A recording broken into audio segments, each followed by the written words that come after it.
Salve galerinha do área, Diego Silva e hoje eu tô aqui ó, na ESPN pra conversar com esse monstro. Eu tô tremendo já, porque Ricardo Bulgarelli. Fala, Diegão. Sensacional. Prazer é meu estar aqui no Área Restritiva e todo sucesso pra você, pro teu canal, pro teu público, que é o nosso público, é o público do basquetebol. E quando a gente abre a boca pra falar de basquete, fica todo mundo feliz e tô muito feliz também de estar aqui, fazendo parte da família Área Restritiva. Ah, que da hora. Vamos pro papo. Buga, eu queria... Quando algumas pessoas que eu tento trazer pra gente bater esse papo, eu gosto muito de mostrar pra elas como que elas chegaram no basquetebol, como elas chegaram onde elas chegaram e tudo mais. E você, pra mim, tem uma história sensacional, não é nem de como voltou pra ESPN, mas você falou pra mim uma vez que você queria ser veterinário. É isso. E como assim? Tipo, eu queria cuidar de cachorro e de repente vou comentar basquetebol. Então, não é tão puro e simplesmente assim, mas é bem isso, né?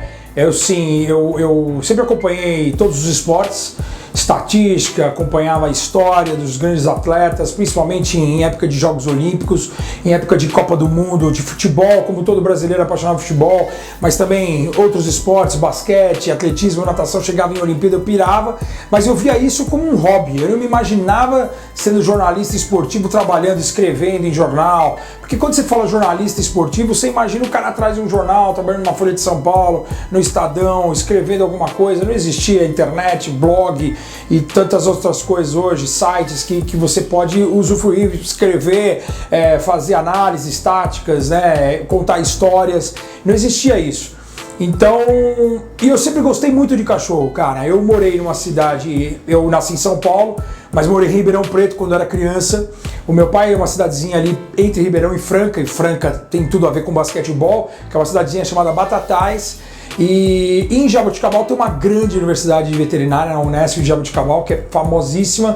E eu passava, porque a gente tinha tios ali na região, Sertãozinho e tal, a gente passava na estrada e eu olhava a faculdade de veterinária em Jaboticabal e eu falava para os meus pais, eu vou estudar aqui. Quando eu crescer eu vou estudar aqui porque eu quero cuidar de cachorro, eu era apaixonado por animal, sempre gostei de zoológicos, de chimpanzé, de hipopótamo, rinoceronte, sempre gostei de uns animais assim, mas principalmente, obviamente, cachorro, que é o que eu gostaria de ter trabalhado com. Até trabalhei em clínica veterinária aqui em São Paulo, para saber se eu não ia passar mal, ver um bicho aberto, né? Às vezes você quer ser médico, quer trabalhar com medicina, com biologia, e com biomédicos, aí você acaba passando mal vendo sangue ou vendo um bicho aberto ou se sensibilizando com, às vezes acontece do animal acabar morrendo, né? Então eu também trabalhei até para ver e falei, é isso que eu quero, eu já tinha um cachorro na época e eu falei, eu adoro animal, queria ser criador de cachorro também, de algumas raças, e eu falei, eu vou trabalhar com isso. E aí eu tinha um amigo na época, no colegial, que ele me enchia o saco, ele via minha paixão pelo esporte, fanático de futebol internacional, já acompanhava a NBA desde 88. E aí nessa reta final do colegial ele falou assim, você tem que trabalhar com esporte, você manja demais, você acompanha tudo, você é um puta louco, você sabe o cara do atletismo, você sabe o cara da natação, você sabe o cara do vôlei, você acompanhava todos os esportes e tal. E aí ele falou assim, por que você não presta jornalismo e tal, não sei o que, e eu não prestei veterinária, fiquei numa lista de espera em Jaboticabal, na Unesp, e acabei desistindo, fiquei os 2 anos assim, trabalhando com meu pai, sem fazer muita coisa séria, até um belo dia que eu reencontrei esse amigo e ele falou assim, presta rádio e TV, presta jornalismo, cara, ele já estava trabalhando no Show do Esporte da Band, que é o Terence Paiva, que é o cara que me incentivou a falar assim, trabalha com isso, cara.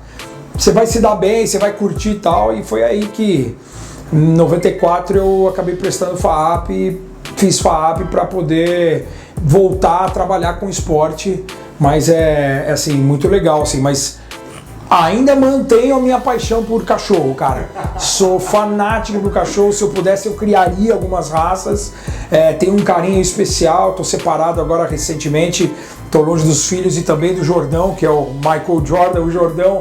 É uma homenagem ao Michael Jordan, o cachorro que faz uma falta tremenda. Quem tem animal de estimação sabe, né? Você tá acostumado com o dia a dia e você morando sozinho faz falta você abrir a porta e não ter aquele cachorro para vir fazer uma festa e tal. Então eu ainda gosto e se pudesse ter um tempo livre, se eu tivesse investimento, se tivesse condição, eu estaria investindo também numa criação de algumas raças que eu gosto bastante. E aí, você fez FAAP, já foi direto pro jornalismo esportivo? Foi. Aí eu achei seu perfil no LinkedIn. Legal. Ó, que aí bom, lá tá a ESPN e tem quando você passou na Record. Sim. Que aí você até acompanha alguns grandes eventos esportivos. Exato. E sempre enveredando pro basquete, ainda ficava essa coisa de várias... Na Record eu sei que tinha várias modalidades. Aqui eu entro, no segundo semestre de FAAP, eu já entro como estagiário na TV Bandeirantes, no Show do Esporte, que era o grande alvo para o jornalista esportivo na época. O sonho de qualquer um era fazer parte da equipe do Show do Esporte, do Luciano do Vale, e eu me imaginava no meu ápice na carreira trabalhando lá, e eu comecei por lá. E foi justamente um pouco antes do momento em que a Band começa a perder um pouco de força, né, que era o domingo inteiro de esporte, então ela começa a perder um pouco de força no esporte. E eu fico 9 meses lá e venho para a ESPN. E venho para a ESPN já por conta da NBA. Eu venho como estagiário do programa chamado Por Dentro do Basquete, que era um programa semanal de 15 minutos, apresentado pelo Fábio Sormani, hoje na Fox. E eu venho como estagiário do programa de NBA. Então, porque eu já acompanhava a NBA desde 88, por conta de um filme que eu tinha assistido na televisão. Eu já tinha visto muitos jogos da NBA na TV Bandeirantes, na época do Michael Jordan em Chicago, do Dominique Wilkins em Atlanta, que é o meu maior ídolo.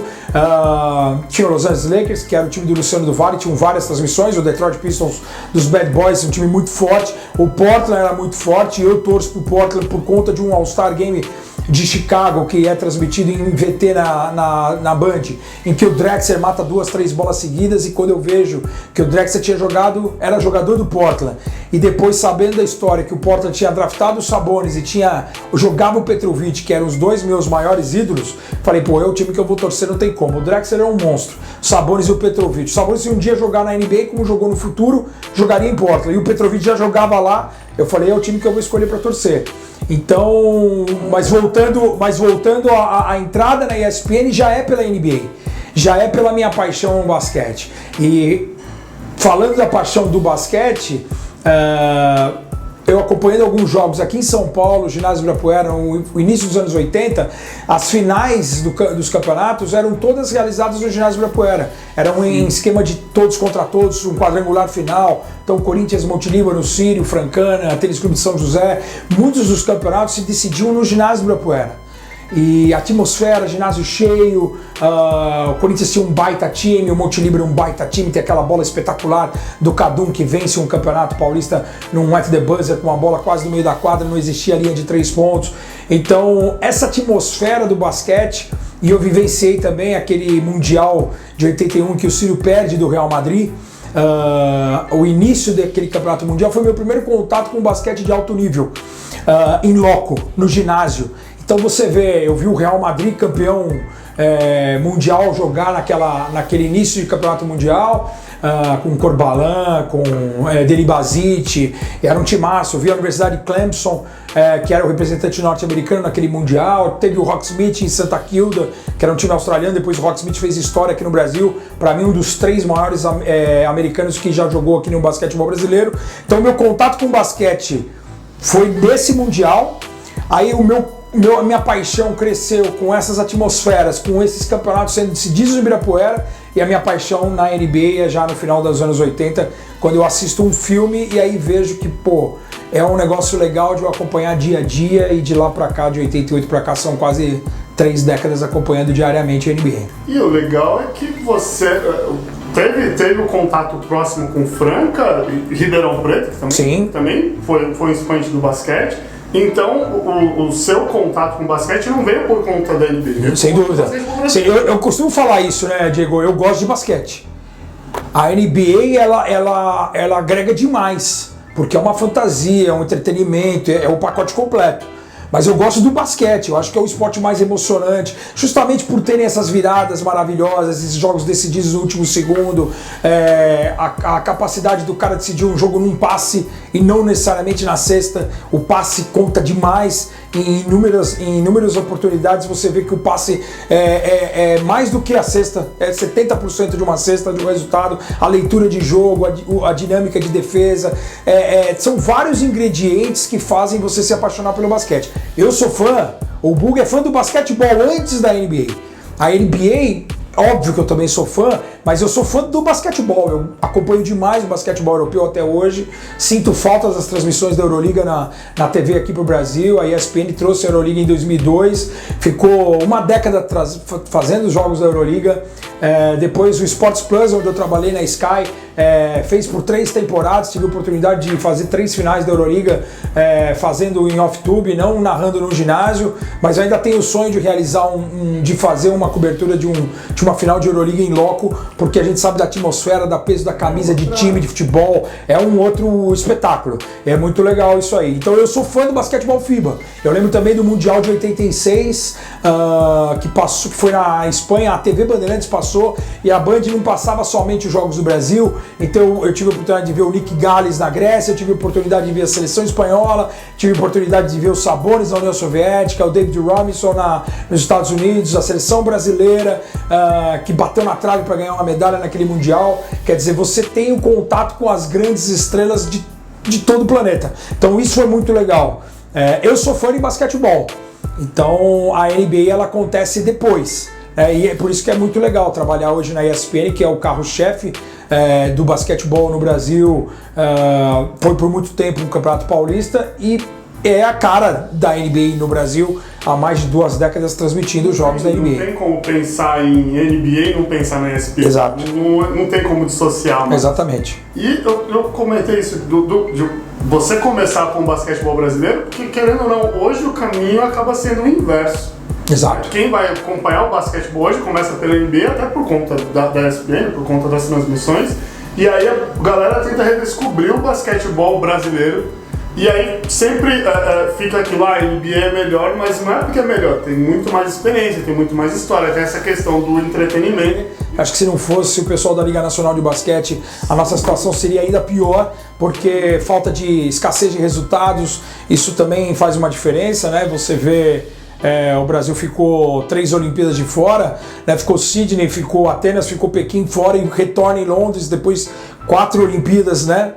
3 ausentes, é somente na 4ª que a gente volta a jogar uma Olimpíada, e isso acaba pesando pela paixão. A gente sabe que o brasileiro é motivado por resultado, né? Você teve o boom do tênis por conta de ter um Gustavo Kirten, você teve a procura, as manhãs de domingo, todo mundo assistindo por conta de um Emerson Fittipaldi, de um Nelson Piquet, do Ayrton Senna. A partir do momento que o Brasil começa a perder espaço, de não ter a oportunidade de conquistar títulos, você vê que perde um pouco o interesse. Então o basquete perdeu muito espaço nisso. A gente tem que lembrar, né, essa garotada que assiste hoje, que consome demais a NBA, não somente com os jogos, mas com os produtos, com as lojas da NBA aqui, com o jogo todo dia na televisão, com o jogo, com a disponibilidade de League Pass. Antigamente a gente não tinha isso.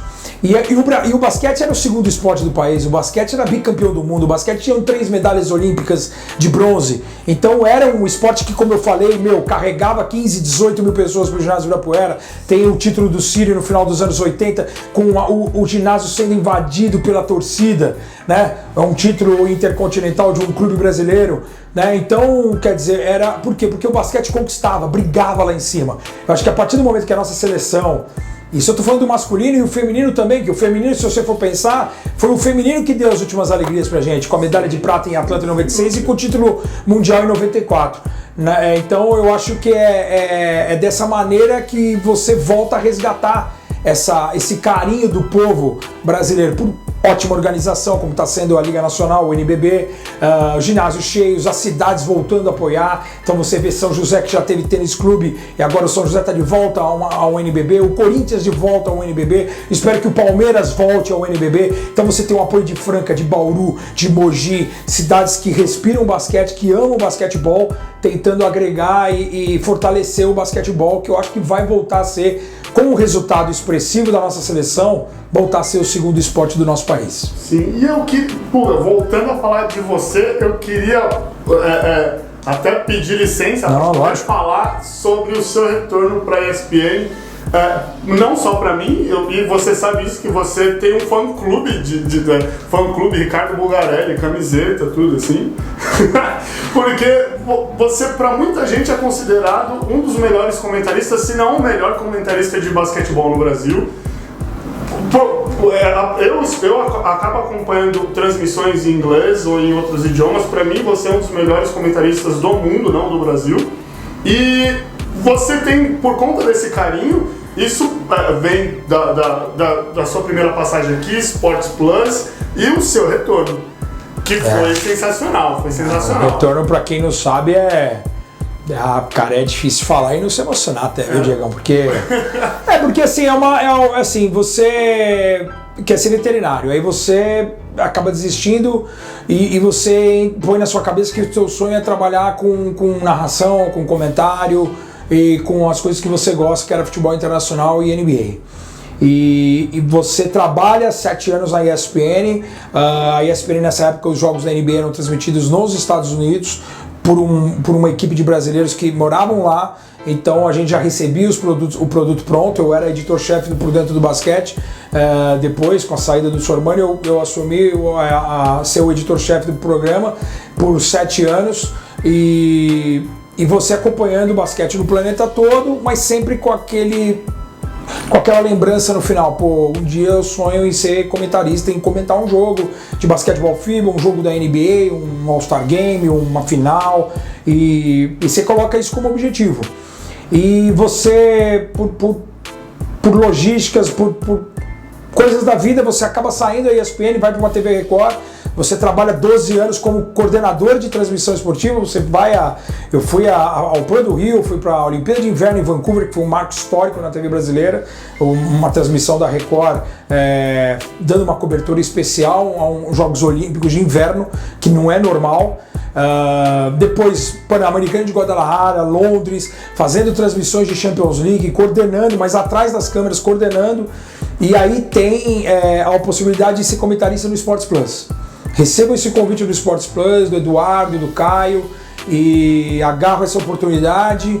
E depois de 3 anos o canal é bruscamente interrompido, ele é fechado, e nunca você vai imaginar que um canal de televisão vai se fechar, e você fica desempregado.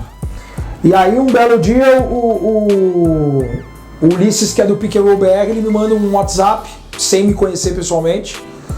Ele me manda um WhatsApp e fala: Buga, nós vamos fazer uma campanha, a temporada já tinha terminado no Sports Plus, nós vamos fazer uma campanha no Twitter na quinta-feira, às 7 da noite, nós vamos divulgar aqui que o melhor comentarista do Brasil não pode ficar fora das transmissões da NBA. Pô, agradeci o cara, como agradeço as palavras que você falou agora há pouco pra mim, e eu falei, pô, ele falou assim: você tem contato com alguém? Eu falei: não, você fica à vontade. Ele só pediu a minha permissão e eu liberei. E aquela quinta-feira, cara, foi como eu postei depois no final do dia. A emoção que eu senti aquele dia, cara, quando no final do dia eu tinha ido no cinema com os meus filhos e com a minha ex-esposa, que na época ainda era minha esposa, e desde as 7 da noite o meu celular não parou de bombar, mensagem, WhatsApp, você tá vendo, e mensagem. Eu tava no cinema, quando eu cheguei em casa eu tive a noção do que estava acontecendo e eu comecei a chorar, cara. E o meu filho mais velho falou assim: papai, o que tá acontecendo, cara? E eu falei: filho, papai descobriu que tem muita gente que gosta dele.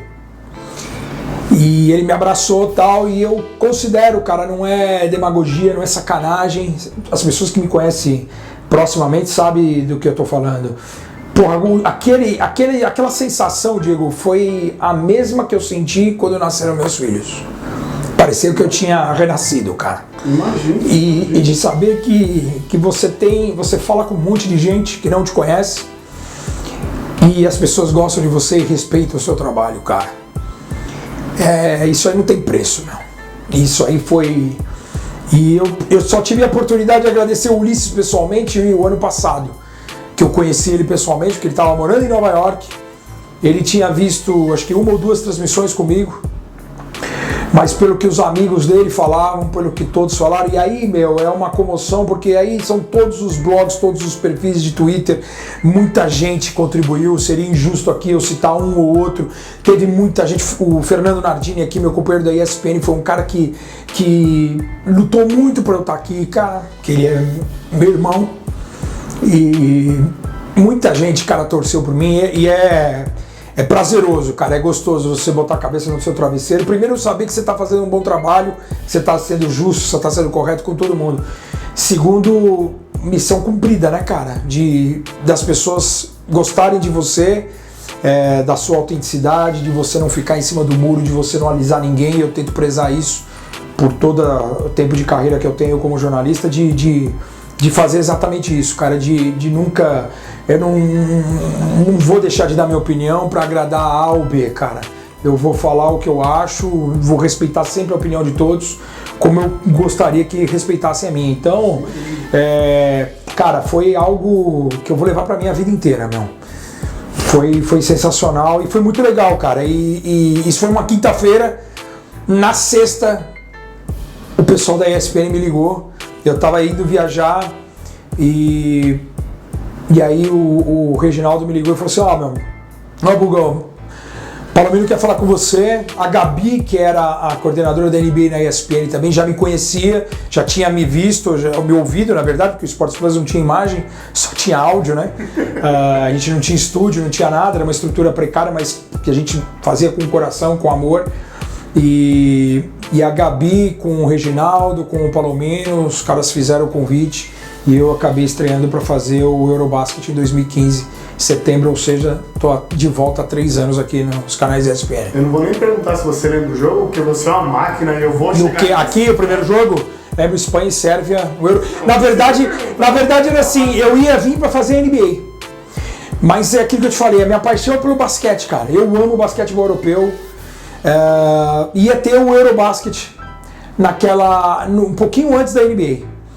Então, quando eu tive o primeiro contato com o Palomino, a gente teve uma primeira conversa. Depois, na segunda conversa, ele falou: Buga, então, a gente vai fazer uma proposta para você ficar aqui nessa primeira temporada, você comentar alguns jogos de NBA e tal, e aumentar algumas transmissões da NBA. A gente tá pensando em você fazer parte do time e tal. Eu falei: não, Palomino, eu quero o Eurobasket, começa agora, começo de setembro. Eu tô pronto, eu tô estudando, porque eu já estava estudando por conta, cara, porque eu sabia que a ESPN detinha os direitos com o Sport TV, do pacote FIBA na época, e eu sabia que a ESPN transmitia, e eu tinha feito 3 anos de Euroliga. Eu e o Giancarlo Giampietro eram os comentaristas do Sports Plus da Euroliga. Então, teoricamente eu era o cara mais por dentro do basquetebol europeu naquele momento. É óbvio que hoje tem uma legião de estrangeiros, de jogadores europeus que atuam na NBA, né? Espanhóis, tem Dirk Nowitzki, tem alemães, tem o Dennis Schroeder que jogou aquele Eurobasket pela Alemanha, vários europeus, italianos, Gallinari, Bellinelli, né? Os sérvios, jugoslavos e, né, antigos jugoslavos, né? Mas eu estava por dentro dos jogadores que atuavam na Europa, no Real Madrid. Então, um Sérgio Rodrigues, um Sérgio Llull, um Rudy Fernandes, que já tinha passagem na NBA. Então, eu estava por dentro já do Campeonato Europeu por conta da Euroliga. Então, eu falei para ele: não, eu estou pronto para fazer o Eurobasket. Se você até pode servir de treinamento para você me ver, porque a imagem que eles tinham era do Buga, coordenador de transmissão da Record por 12 anos, e editor-chefe de Por Dentro do Basquete. O Buga jornalista por trás das câmeras, não o Buga comentarista.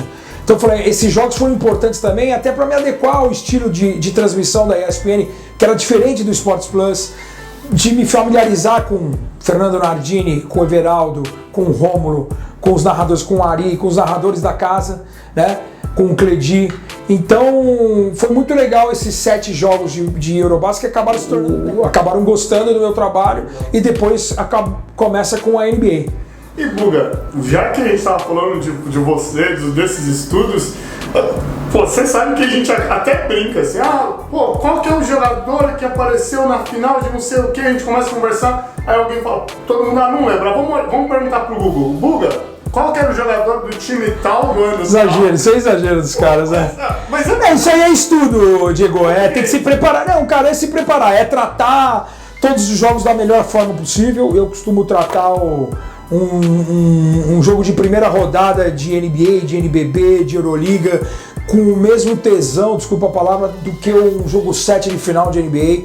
A minha preparação é exatamente a mesma, de você ver jogos anteriores dos times, de você estudar os jogadores, de você... você tem um microfone na sua frente, cara, você tem um poder muito forte da opinião. Então, às vezes, muita gente... Você tem que imaginar que não é todo mundo que acompanha, né, diariamente a NBA. Tem muitos fanáticos, caras em casa que saibam tanto quanto você, mas existe aquele que tá vendo pela primeira vez. Então você tem que saber dosar, tentar resgatar uma informação que seja importante. Às vezes o cara, o Buga tá falando isso de novo, mas você tem que pensar, porque assim, eu tento me colocar sentado no sofá, o que eu gostaria de ouvir, o que eu gostaria de ver, não só ficar na parte tática, não só ficar na parte técnica, não só ficar na parte histórica. Eu acho que tentar achar uma mescla, isso é uma luta diária, porque tem jogo realmente que é uma luta. Às vezes o jogo descamba para 30 pontos de diferença, e você tem que prender atenção. Não é questão de prender atenção, mas você tem que ser sincero com o cara em casa, mostrar que realmente um time é superior ao outro. Mas por que o time é superior ao outro? Porque tem os melhores jogadores? Porque tá jogando junto há mais tempo? Porque, tem um estrategista no banco de reservas? Porque tem um cara em noite inspirada? E aí você tenta puxar de alguma outra maneira. O recorde de vitórias num jogo Lakers e Clippers, a maior derrota foi de tantos pontos. Então você tem que tentar puxar outras informações para prender a atenção do cara, para trazer esse jogo que o resultado final a gente já sabe, numa transmissão gostosa, ou ter uma informação diferenciada. O cara tá treinando isso. E hoje em dia é muito errado a gente ir puro e simples para a partida, porque eu até comentei outro dia no TCC. Antigamente você sabia do LeBron James, do Kobe Bryant, do Shaquille O'Neal, do Magic Johnson, o cara dentro de quadra. Hoje em dia, com mídia social, você sabe a posição política do cara. Você tem o exemplo do LeBron agora, que fez uma escola, né, para a comunidade dele em Akron. Quer dizer, então você sabe, você parece que está mais próximo do cara, né? Porque você segue o cara no Instagram, no Twitter, você vê a opinião do cara sobre tal tema, sobre política, sobre qualquer assunto, né? Vê o time que o cara torce, o LeBron comemorando, por exemplo, a vitória do Cleveland Browns, que é o time de futebol americano que ficou uma temporada e meia sem ganhar nada e empata uma partida, e o LeBron comemorando no Twitter. Então hoje você pode seguir, hoje teoricamente você está mais próximo dos caras.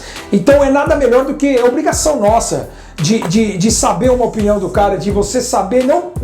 o LeBron, ele é um cara all around, ele é um cara que vai fazer um pouco de tudo, ele joga na armadora, ele é o point forward, que eles brincam, é o cara que marca o 1, 2, o 3, o 4, o 5, sim, isso aí a gente tá vendo. Mas é legal que hoje você tem acesso a mais coisas.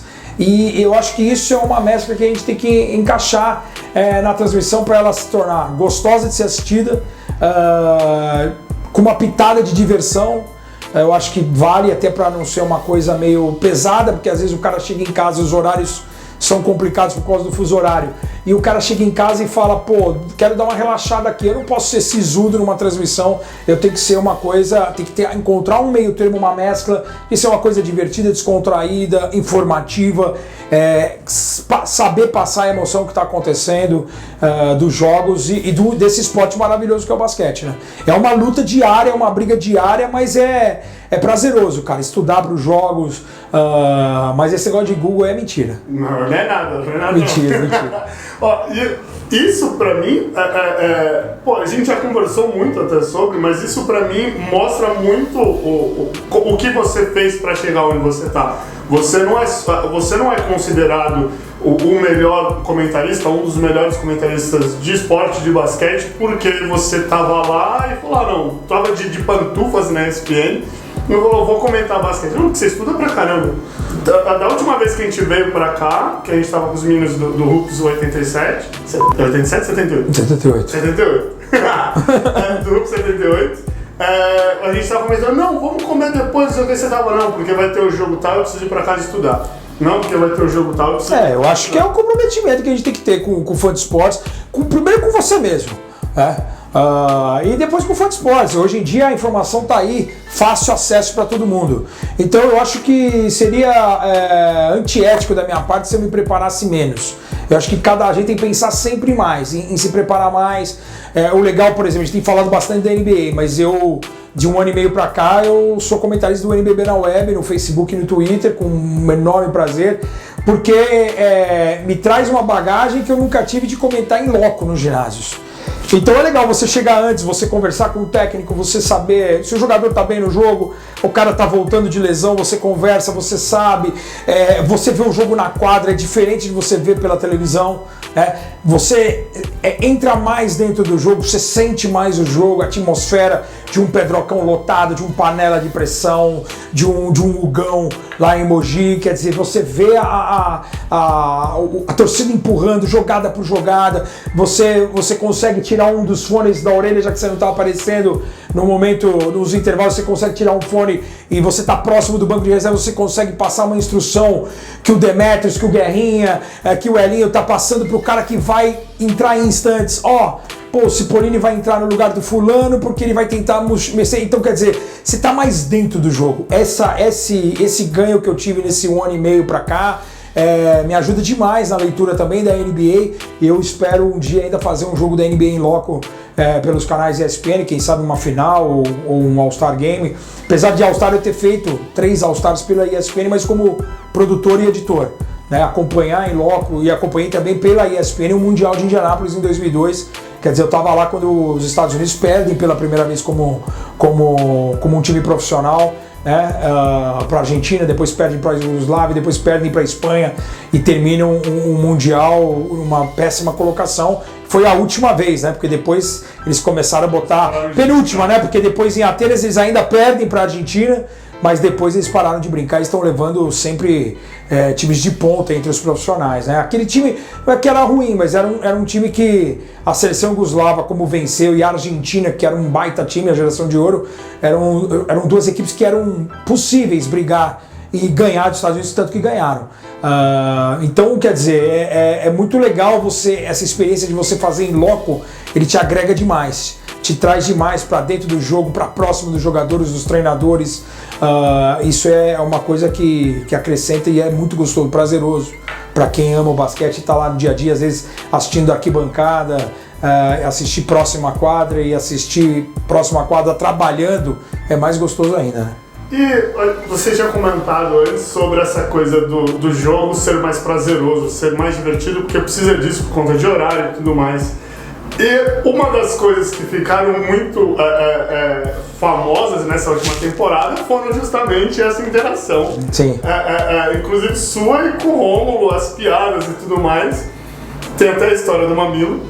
Tem a história do Mamilo, que o Rômulo é muito doido, né, cara?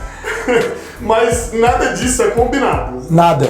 Não, o Rômulo é um baita louco. Tomara que você consiga um dia entrevistar o Rômulo no teu canal, porque ele é um cara que pensa à frente, assim. Ele é muito doido, ele pensa muito rápido, ele pega uma palavra no ar, ele transforma em música, ele resgata uma música, ele resgata uma história.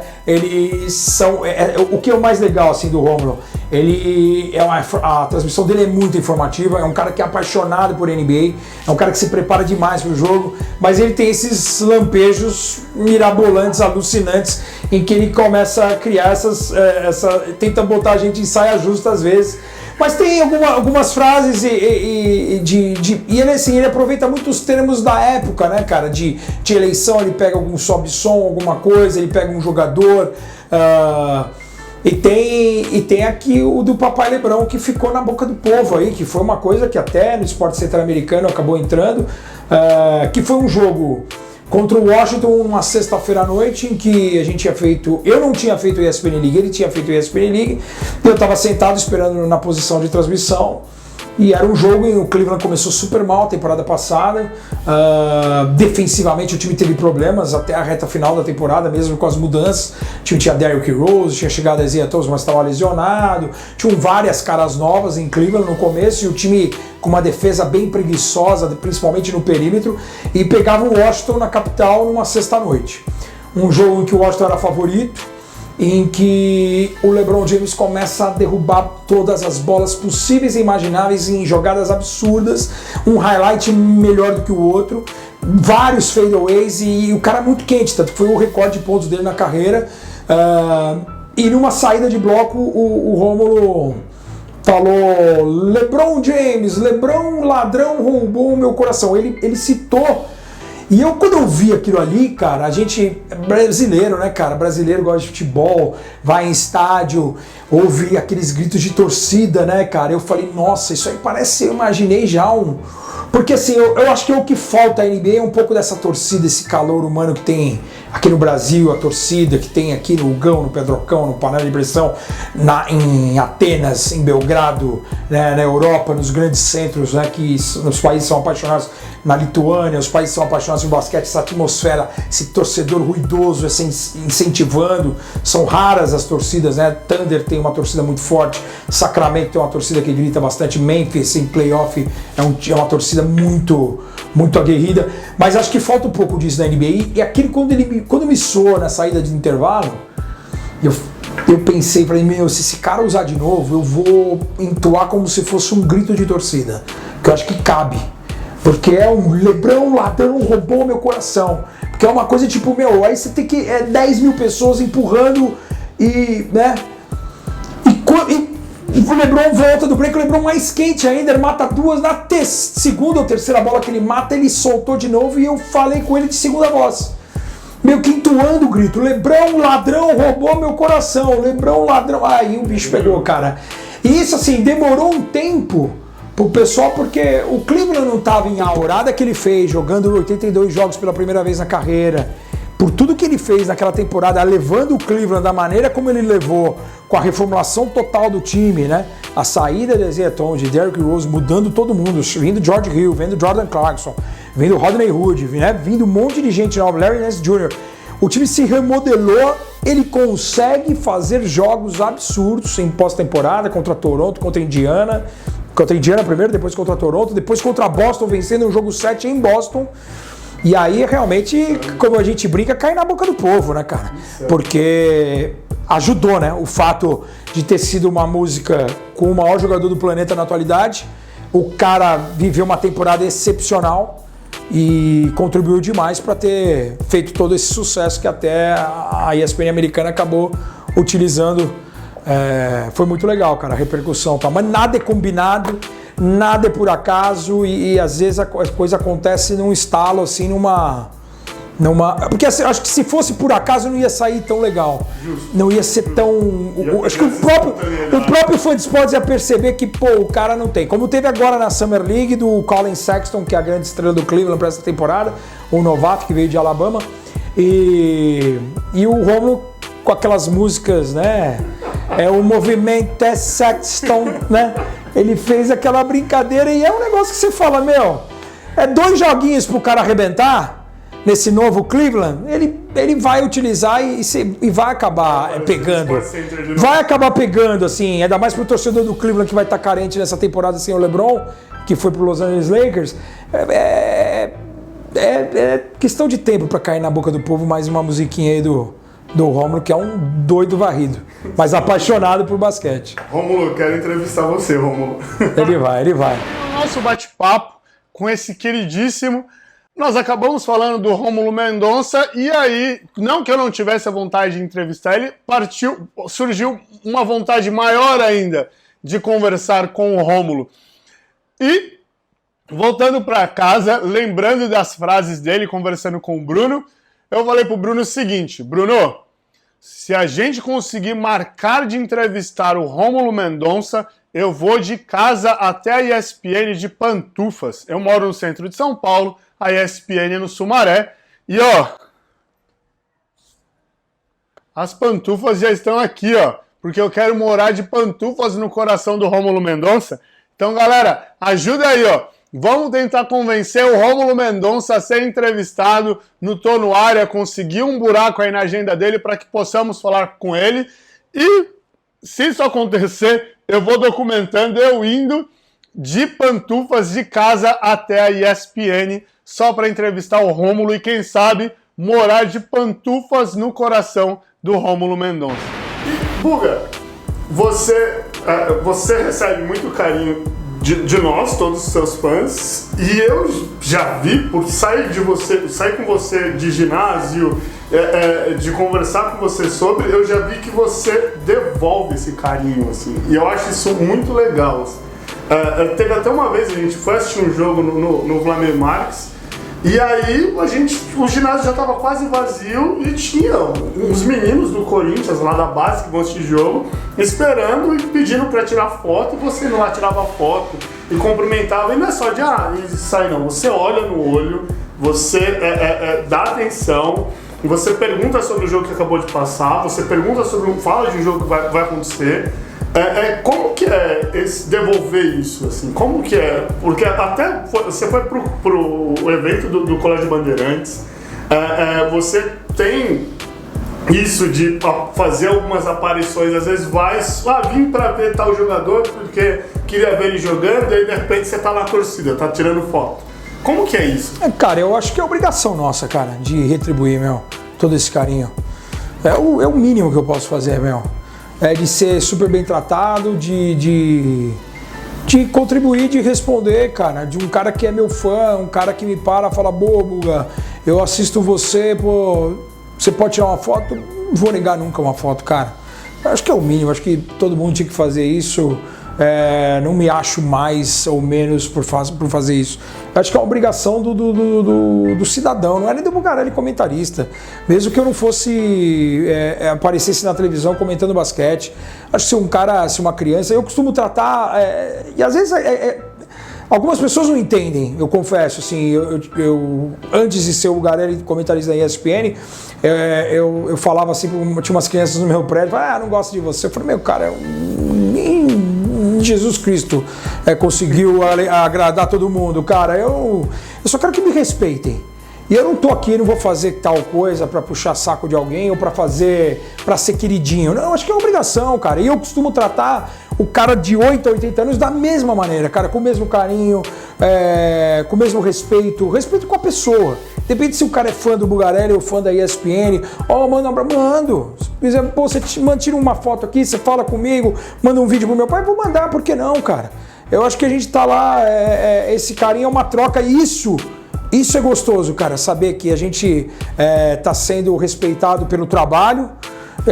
Esse negócio de o Buga é o melhor, ou o Buga não é o melhor, isso aí também pra mim a minha consciência limpa é de você fazer um trabalho legal, de você botar a cabeça no travesseiro e falar assim, puta, hoje eu dei o meu máximo, como se eu fosse um jogador. Eu acho que se eu fosse jogador de basquete, eu gostaria de deitar na cama depois de um jogo e falar assim, hoje eu deixei tudo em quadra. Se a gente não ganhou, cara, mas não foi por falta de esforço. Então eu chego em casa e falo assim,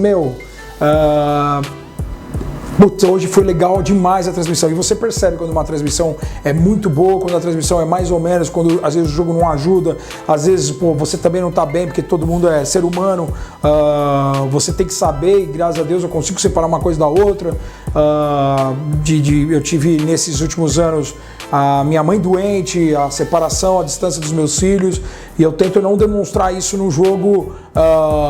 Então às vezes o cara fala, o cara tá feliz, tá dando risada, tá no Lebrão ladrão, roubou meu coração, mas chega em casa, o cara tá com saudade dos filhos pequenos, tá preocupado com a família, com a mãe. Então todos nós temos problemas, eu acho que cabe a gente separar.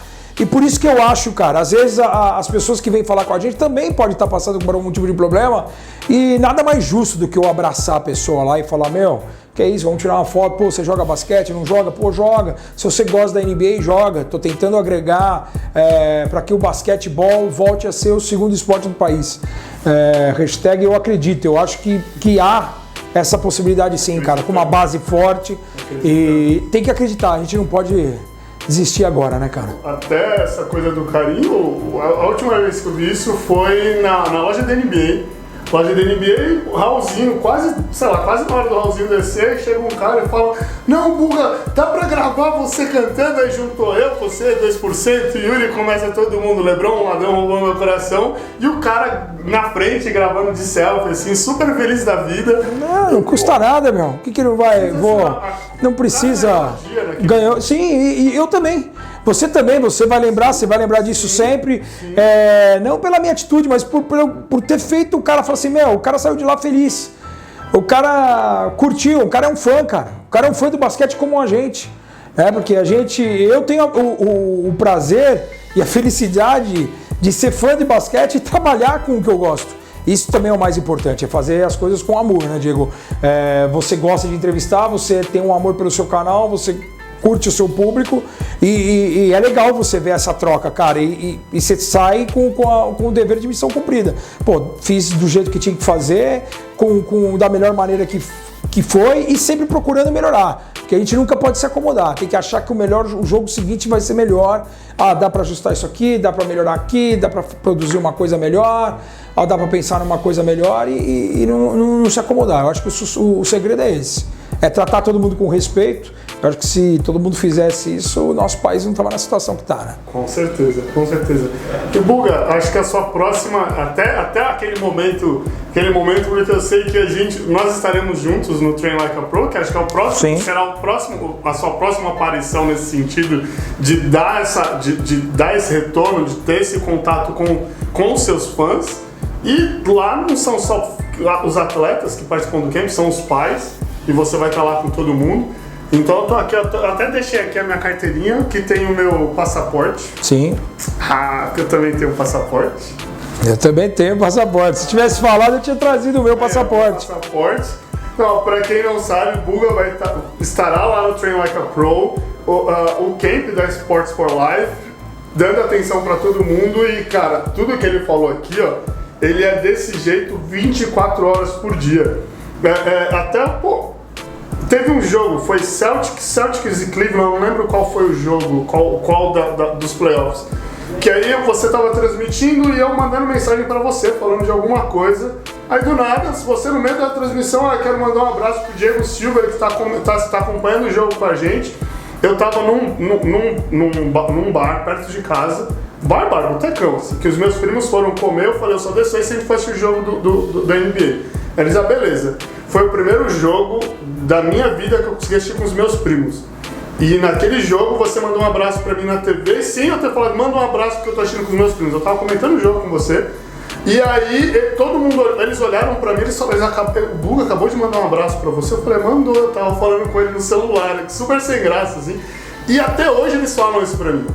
Então, esse carinho que você tem, que é esse carinho que é esse contato que você vai ter lá no camp, que é esse contato que você tem com as pessoas, você teve comigo pela TV e aquilo não marcou a minha vida só, marcou a vida dos meus primos. Depois daquele, todos os outros jogos das finais, eles assistiram comigo, eles me chamavam pra assistir, eles arrumavam um lugar e falaram, você vai assistir com a gente vai assistir as finais com você. Ontem, um dos meus primos foi comprar a camiseta do Boston Celtics porque ele assistiu as finais. Legal. E aí, eu tô quase chorando falando isso pra você. Sensacional.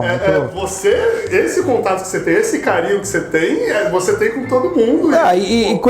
Com essa gama de caras que acompanham o basquetebol, né? Seja no área restritiva, então você tem vários sites, vários perfis, você tem vários jornalistas que acompanham, você tem o Luiz Araújo, do Triple Double, você tem o Fábio Balaciano, o Balanacês, tem tanta gente que acompanha, que fala, o Lucas Pastore, tem tanta gente que fala de basquete, que escreve, o pessoal do Café Belgrado, o Guilherme, o Nepopop, que é muito legal a comunidade, é todo mundo que respira, que ama o basquete, remar para o mesmo lado e poder se conversar e falar, eu acho que é bem legal.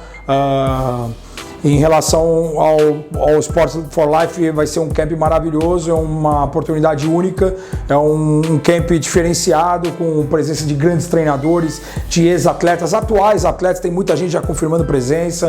É um final de semana do dia 12 e 13 de outubro, aqui no Colégio Santa América, em São Paulo. Fui convidado com muito carinho pela Kit, pelo Eduardo, pelo Luiz, pela equipe do Sports for Life, justamente para estar lá, para ter esse carinho, esse contato com as crianças, com os jovens. E tenho ido também, como eu fui lá, como você falou, no Colégio Bandeirantes, eu tive no Interband, que é o campeonato do Colégio Bandeirantes, agora estou indo na Oliarc, na reta final da Oliarc, no Arquidiocesano, que é um colégio bem próximo da minha casa, que tem uma história fantástica, mais de 30 anos de Oliarc. Eu joguei Oliarc quando era moleque e conheço todo mundo lá, as finais nesse final de semana, quer dizer, é bem legal assim, você ter esse contato com o público dos 12 aos 17 anos, porque é o futuro. Né? Ontem, por exemplo, eu assisti uma final do juvenil feminino em que tem uma menina de 16 anos que ela parou por conta de logística, do estudo, uma menina que jogou no Centro Olímpico, que eu gostaria muito que ela voltasse a jogar. A Larissa mostrou um potencial absurdo. E é legal você saber que, por exemplo, um colégio como o Dante aqui em São Paulo tem 30 meninas na categoria pré-mirim jogando, treinando basquetebol numa escola. Então, para quem acha que o basquetebol, né, ele precisa ser melhor administrado. Eu acho que se ele tiver ser tratado com um pouquinho mais de carinho, a gente tem muita gente nas escolas jogando basquetebol, cara. Por isso que eu tô me aproximando, eu tenho feito essas aparições aí de ter esse contato com o público, de prestigiar mesmo. Porque é legal saber que o cara da ESPN tá aí e tal, mas não é o cara da ESPN, é o Buga que ama o basquete, que está preocupado com o futuro do esporte no Brasil. Por isso que eu tenho, nos meus tempos livres, eu tenho ido cada vez mais em jogos de primeira divisão do Campeonato Paulista, em jogos de categoria de base aqui em São Paulo, principalmente, e também nos colégios, para ver, né, para detectar o que a gente pode melhorar, né, cara, para o basquete voltar a ser o segundo esporte. No dia que o Felipe Souza ele veio na ESPN League, naquele final de semana, eu te mandei mensagem, ele falou, vou encontrar o Felipe, vamos, quer vir? A gente vai ver o jogo do Pênis, depois ele vai ser para comer alguma coisa. Não vou, porque... Eu já tinha prometido pro pessoal do São Paulo para conhecer a estrutura do São Paulo, que faz um trabalho na base muito importante dos 10 aos 14 anos, e o time do São Paulo do ano passado, por exemplo, que o Sub-12 foi campeão paulista, e eu aproveitei lá para assistir o jogo do São Paulo no Sub-13 e depois assistir o jogo do São Paulo no Sub-14 para conhecer a estrutura do São Paulo, que é muito legal. Porque o São Paulo é um time de camisa que tem menos tradição no basquete aqui em São Paulo. Os grandes times das décadas passadas eram o Corinthians e o Palmeiras. O Corinthians foi base da seleção, campeão do mundo, né, com o Rosa Branca, com a Mauri, Vlamir, com o Biratã. O Palmeiras também sempre muito forte. E o São Paulo parece que começa a descobrir o basquete e da melhor maneira possível, começando com uma base forte. E eu torço para o São Paulo vir a disputar uma Liga Ouro. Tem o projeto do Santos já caminhando com o Jameli para disputar uma Liga Ouro. Seria legal, adiantaria etapas, né? A presença desses clubes de camisa de futebol no basquetebol, como tem no Rio, Vasco, Botafogo e Flamengo disputando o NBB com equipes fortes, com alto investimento, e o Corinthians voltando para o NBB 11 agora, o retorno do Corinthians para a primeira divisão, muito legal. Adiantaria, queimaria etapas. Eu acho que se for bem administrada a volta dessas equipes, ou bem administrado o surgimento dessas equipes de futebol no basquete, eu vejo como positivo essa entrada das equipes. Buga, não vou mais te alongar. Esquenta não, cara. Prazer é meu. Daqui a pouco tem a ESPN League, eu nem sei que hora. Daqui a pouco, ao vivo. E a ESPN League com o Buga. Quando você assistir o vídeo, já vai ter passado a ESPN League. Tem problema. Mas, Buga. Prazerzato, Diego. Obrigado. Parabéns aí pelo Área Restritiva, por tudo que você tem feito, pelo teu trabalho como coach, né? Seja aqui no Brasil ou no outro lado do mundo, que muita gente não sabe, né? Que você trabalha em várias frontes e o mais importante, levando o basquetebol para todas as idades, falando de basquetebol, jogando dentro de quadra, fora da quadra, e é muito legal, cara. Um prazerzaço estar aqui na Área Restritiva e tamo junto, cara. Conte comigo sempre. Precisando igualmente, Buga. Beleza? Beijão a todos aí do Área Restritiva, ó. Segue essa lenda aqui, Diego Silver.